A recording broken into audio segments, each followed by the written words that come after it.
Ada tak yang boleh menyelamatkan kita daripada azab api neraka? Ada. Doa anak-anak yang soleh.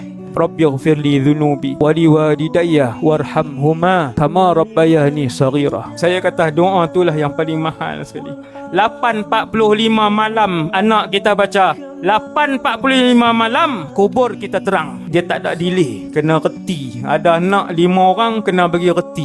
Reti dengan Islam. Sebab anak bila dia berdoa walaupun dia fasik sampai waktu itu juga. Sebahagian ulama sebut bila anak baca doa orang akan mai dekat kubur alam barzakh. Ayah dia, mak dia bawa mai hadiah. Anak kamu bawa mai. Tuan-tuan bayang tiap-tiap jam anak dia sebut. Tiap-tiap jam dia dapat hadiah. Sebab apa? Anak dia sebut tiap-tiap jam. Rabbighfir li dhunubi wa liwalidayya warhamhuma kama rabbayani saghira. Allah bawa mai. Dan bila anak-anak dia doa kat dia, orang bawa mai hadiah kat dia, dia kata anak aku bawa mai lagi hadiah. Anak aku bawa mai lagi hadiah hari ni. Itulah hadiah anak-anak yang paling berharga di alam barzakh bila mereka mendoakan ibu dan ayah mereka.